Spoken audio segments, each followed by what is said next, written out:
Hello, welcome to the lesson 1 of the squat series. Today we're focusing on our feet and ankles, so working from the base up. You will need some kind of ball. You can do this with a broomstick. It works similarly. Broomsticks are just a little bit more brutal on the feet. So if you haven't got a ball, broomstick's fine. Without further ado, let's begin. So we're going to start just by choosing a foot and painting the sole of our foot with the ball. If this is a broomstick, just sliding that broomstick forwards and backwards with your foot. Use this for a little bit of information. So if you wear restrictive shoes, what can happen is your feet can lose sensitivity. They can lose strength, mobility. And it can just be really useful to do a little bit of self-massage before you do anything, just to give you some sensitivity in your feet to wake up those muscles, the tissues, the plantar fascia, which is big bound up connective tissue right at the sole of your foot. So if you notice any sensitivity here, it's usually just sort of adhesions in the plantar fascia at the sole of the foot. So from here, try a couple of different activation. So pulling your toes up towards the ceiling, extending your toes. Keep them extended as you roll on the sole of your foot. It's going to be a bit more of a shallow work on the tissue of your foot there because you've created tension. So you think about it as a tight elastic band. It's very difficult for you to sort of press through that. That's what you've done to the sole of your foot here. And then curl your toes over. So you're flexing your toes and getting a little bit deeper into the connective tissue and the muscles and the sole of your foot. You might also, like me, find it actually quite hard to keep those toes in flexion.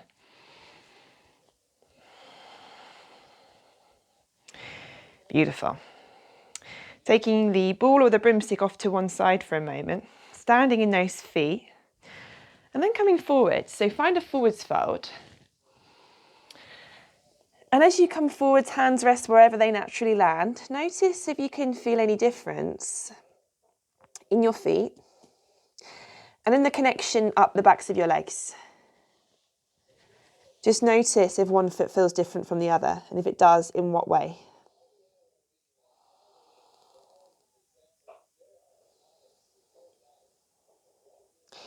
Press into those feet to bring you back up. And bring your implement, broomstick or ball, towards the other foot, giving that foot a massage. This is something that you can do whenever you want. If it feels nice to you, you can do it when you come in from work. If you've been wearing high heels, it's just a lovely way to treat yourself to a bit of a massage. If you're really feeling like you want to treat yourself, you can get one of those lovely spiky balls. Although, personally, I wouldn't curl my toes over that because that would be excruciating, but that might be something that helps with your feet. Okay, and again with this foot, extending your toes. So they pull up towards the ceiling, creating tension in the sole of your foot. So it's more of a shallow tissue massage. But still, go to the parts that you did on the other foot, so the arch that runs, the longitudinal arch along the middle, or from the big toe, to the heel, the centre of your foot, around the ball of your foot. And then to get really deep into those tissues, curl your toes into flexion and move over the ball. I'm laughing because I find this difficult.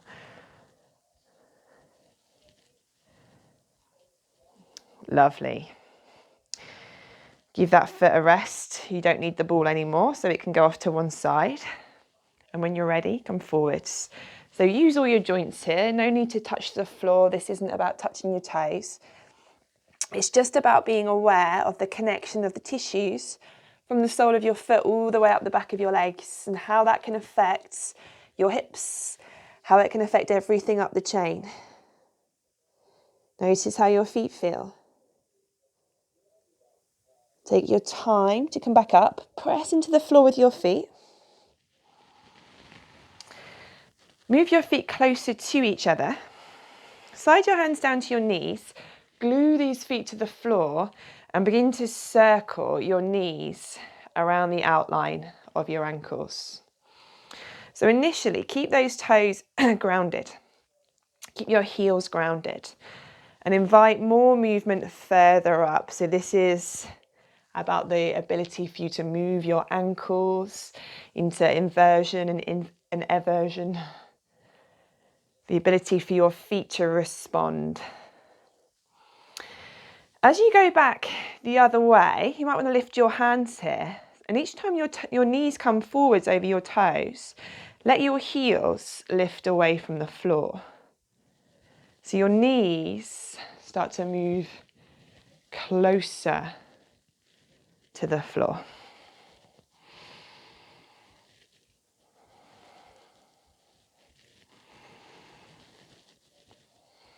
Come back to stillness, pressing into those feet. Find some space behind you as you roll forwards here, coming into a standing forwards fold. Bring your hands down however you need to. Step your feet back, lower both knees down. So we're going to do some concentrated work now as you come to seated on our ankles, controlled articular rotations of our ankles. So left ankle first. Take your left arm underneath your left knee. Lift your left foot off the floor and hug your right bicep with your left hand. So you're putting your leg into a headlock here, resisting any movement at the hip joint, any movement at the knee. Take your right hand to the front of your shin. And we do that just to notice if our shin's moving as we're trying to move our ankle. From here, just point your left toes towards the floor and start to curl your toes and your ankle round to the right and then round to the left. So we start small. Notice as you're moving what's happening underneath your right hand. You'll feel this muscle, this tibialis anterior starting to work, but you don't want to feel any movement at the knee joint.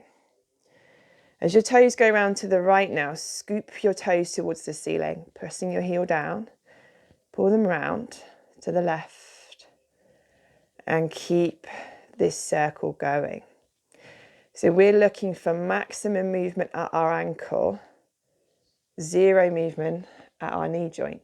So underneath your left arm, your knee is not moving. Underneath your right hand, the front of your knee, your shin bones are not moving. The muscles around there will be, but the joint moving is our ankle. Give this ankle a break. Switch sides. So hooking your right leg with your right arm. Hold on to your left bicep. Take this left hand to your right shin. So it's all just to stop any compensations anywhere else. Point your toes towards the floor and just trace them left to right. And notice how your body wants to compensate for any limitations in mobility by creating movement at other joints. We're trying to stop that.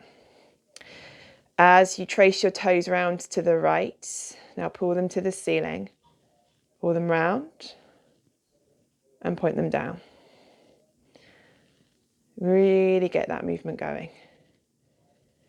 Again, maximal movement at the ankle, zero movement at the knee joint, zero movement at the hip joint. Give your ankle a break and flip yourself round to all fours. Make sure there's space behind you here. If being on your wrist is not comfortable, come onto your forearms or your fists here. Let's start with the right leg first. Straighten your leg back, toes curl under. You've got to keep your knee straight here as you roll, pointing those toes back. Roll over your little toe to then curl your toes under. So again, massaging your foot, inviting movement now at your toes and your ankle without your knee moving.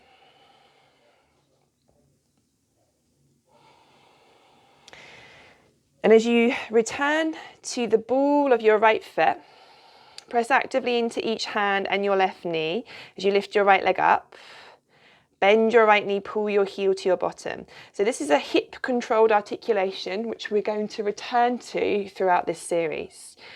Don't let your spine round as you pull your right knee towards your chest. Hip flexion, which is what you look for in a squat. Open your knee out to the right and circle your leg round behind you. Bring your knee back in towards your chest and reverse the movement. Foot presses back. Kneecap rotates out to the right, heel to the left. Bring your knee towards your armpit, underneath your body, back behind you. And then step your right foot forwards between your hands. As your right foot comes forwards, depending on the length of your shins, either framing your foot or with both hands to the big toe edge of your right foot. Keeping your right heel down, send your right knee as far forwards as you can manage here. So we are dorsiflexing our ankle. This will be a very similar shape to your squat. So notice where your ankle is. As you start to come back, we're trying to maintain this angle of our ankle. So we're slowly peeling our toes off the floor as we straighten our knee, pull our toes back towards our shin. You might have slightly longer arms than me, so this might be an easier movement. I have to walk my hands forwards and backwards, but the intention is the same.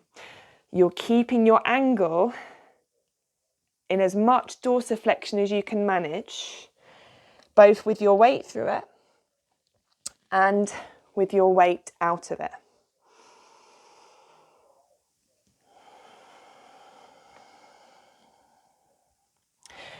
The next time you come forwards, come as far forwards as you can manage. I'm going to give you a few options for this. We want to keep our right ankle as it is, our right knee as far forwards as possible.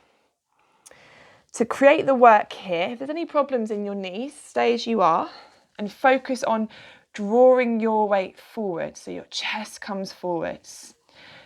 If you're able to fully flex your left knee, pull your left knee in. So your left knee is next to your right toes. Bring your hip or your buttock down towards your left heel. So it's the same action, it's just a bit more flexion in this left knee as you reach your arms forwards. I'm only using the wall because I'm too close to it. You don't need to use a wall. Creating the action of trying to pull your right heel back. So you're really trying to go into this angle of dorsiflexion. Useful information here. If your ankle, like mine, feels limited, notice whether the limitation is coming from the front or the back. When it's coming from the front, try moving that knee around. That's often closing angle pain. And that means that there is some hard tissue, some bone hitting against bone. If, like me, it's just bad flexibility, and it's coming from the back, that generally means there is space, there's room to improve here. So really think about pulling your heel back. And then from where you are, make your way back onto your knees. Give both ankles a shimmy. Curl all 10 of your toes under. Send your bottom back towards your heels. Lift your knees up off the floor. And walk both of your hands back towards your feet. Again, notice any difference between left and right here as you press the floor away with each foot and roll yourself up to standing. Just feeling how those feet make contact with the mat. Take a big sweep of your arms and then lower both arms down. Once more with your knees. So start to circle your knees around the outline of your feet. It might feel different left to right now.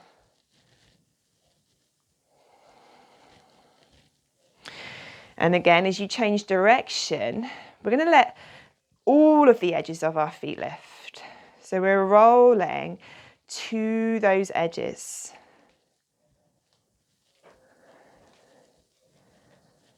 Really allowing our knees to travel as far forwards as we can manage.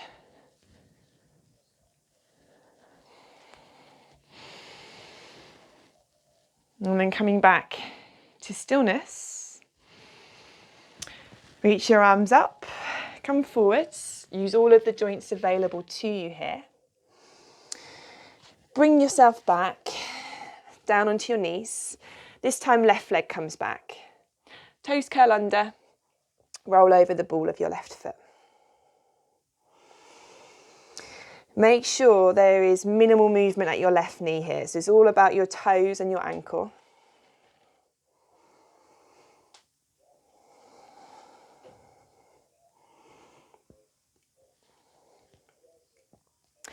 And as you come back onto the ball of your left foot, once more with our hip controlled articulation, the rest of our body stays still as we lift our left leg up. Bend your knee, heel to bottom. Pull your bent knee to your chest, don't let your spine round. Open your knee out to the left. Circle your leg round behind you and bring your knee back in towards your chest. Reverse direction here, so foot to the ceiling. Kneecap out to the left. Pull your knee to your armpit. Bring your leg back in underneath you. Press your bent knee back and step your foot forwards between your hands. Hands are wherever they feel that you can get the most purchase. As you bring your weight forwards, keeping your left heel down. And then as your weight comes back, peel your toes off the floor. So we're trying to maintain the same angle between our shin and our foot in both stages of the movement. You can adapt this according to how your right knee feels. So if it does not feel good to come into this level of knee flexion, go into a bit of a longer lunge. No, don't do that. Try not to come back so far.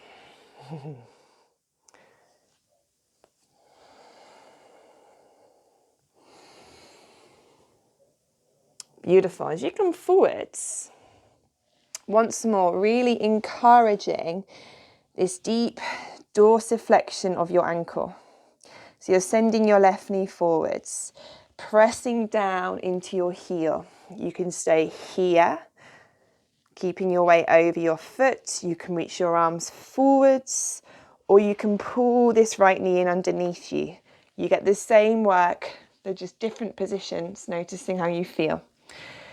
Create the action of trying to pull your left heel back and your left knee forward. So you're using your muscles as well as your weight to create this angle of your ankle.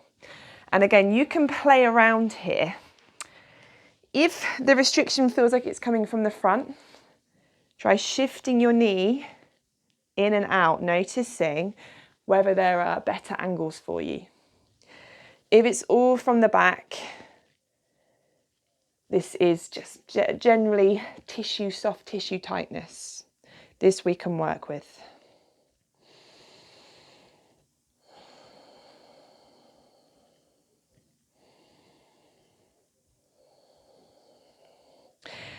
Bring both hands back down.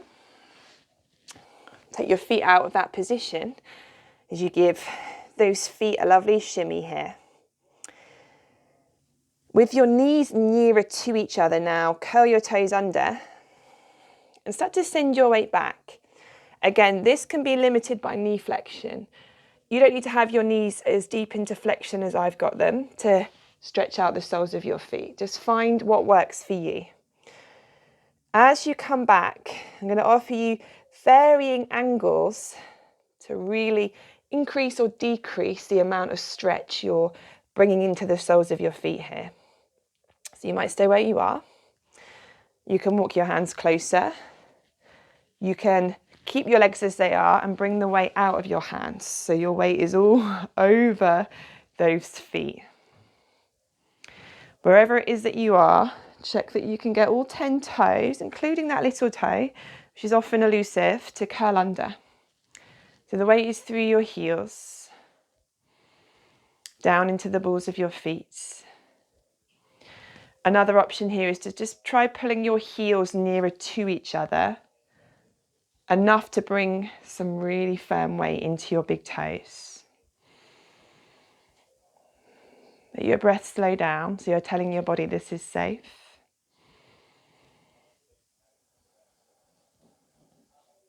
Keep the weight through the balls of your feet as you lower your hands down if they're up. Again, you can do this movement with varying degrees of knee flexion. So you can be here or here. As we press our weight into the balls of our feet, let's lift both knees up and lower those knees down. So as I said, you can do this with your hands further forwards, hands further back. As your knees come off the floor, slowly begin to walk your hands back so your heels get nearer to the floor. And then walk your hands forward so your knees touch down. So heels closer, knees touch down. One more time here. Heels closer, knees touch down. As your knees move away from the floor now, lower your heels down as you straighten your legs. Press down through the soles of your feet and gradually bring yourself up to standing. Stacking your weight down into your feet. Give those toes a wriggle. Give your ankles a circle. So before we try out our squat, a little bit more intricate work for the feet. Again, really useful muscles to train here. Bring your feet a comfortable width apart. Take a look down at them. If you need to hold on to something, that's fantastic. Press down into your heels and the balls of your feet. So the balls of your feet, for clarification, are the base of your toes. Keep those even as you lift all 10 toes up and then lower all 10 toes back down. Start this initially. You might find that you need to lift your toes with your hands. Sometimes they get a little bit lacking in sensitivity. We lose a bit of awareness in those feet. So give them a helping hand if necessary. The next time your toes lift, keep them lifted. See if you can bring your big toes down and then lift your big toes up. So you're keeping your other 4 toes on each foot up and moving just your big toes. Again, you might need to help with your hands. And keep those big toes lifted as you attempt to do the same thing with your smaller toes. So they lower down and lift up. Lower down, lift up.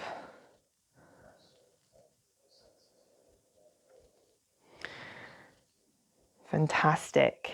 Now, the opposite. So all of your toes land and your big toes tap up and down as your 4 smaller toes stay on the floor. So we're looking for intrinsic strength here in our feet. Big toes stay down as your 4 smaller toes lift up and down. At any point, if you need to use hands, use your hands.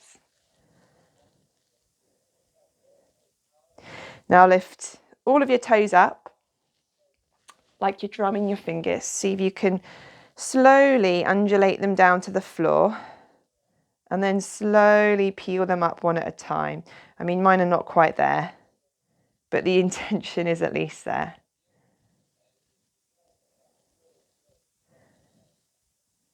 Lovely. Giving those feet and your shins a little bit of respite now.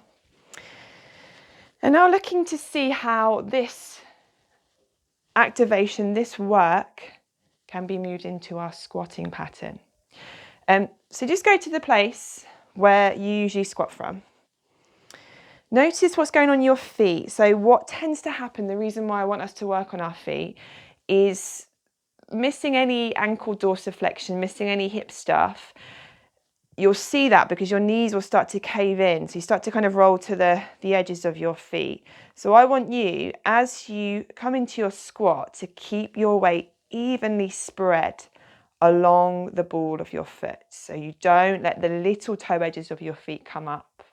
You don't let your feet collapse outwards, which is rare but does happen. From here, pressing down firmly, using that full foot as you bend your knees and just sit down into, might be a half squat, it might be a deep squat. Notice what's going on in your feet there and bring yourself back up.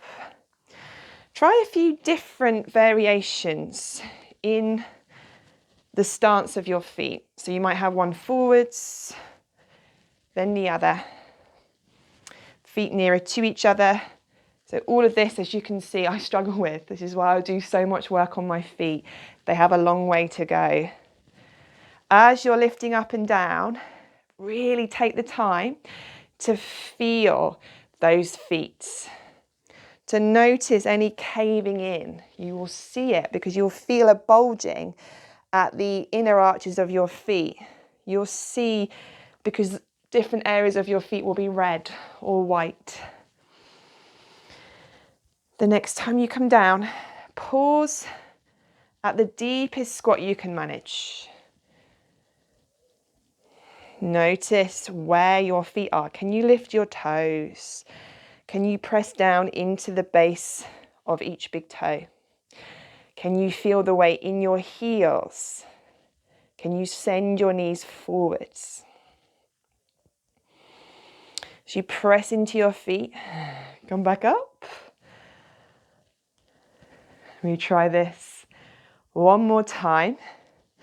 So your feet are even. The weight is even along the ball of your foot. As you sit down into your squat, so your ankles flex, your knees flex, your hips flex. As you sit down into whatever version of a squat you can manage, don't worry, it doesn't have to be perfect. Try coming onto the big toe edges of your feet, letting your knees cave in. And then the little toe edges of your feet, letting your knees bow out. Big toe edges, little toe edges. One more time, big toe edges, little toe edges. And then seeing if you can feel even along the balls of your feet. Knees and toes are working together. Pulling those knees forwards, keeping those heels down. Gradually come down onto your knees. Give your feet a break. And just be aware of how this might feel around your ankles. You might have some pretty intense soreness tomorrow or the day after along your tibialis muscles in the front of your shins. So just notice. I would recommend as much foot strengthening as you can fit into your day. They are so vital for everything that we do. Any questions? Please feel free to message, and I'll see you next time.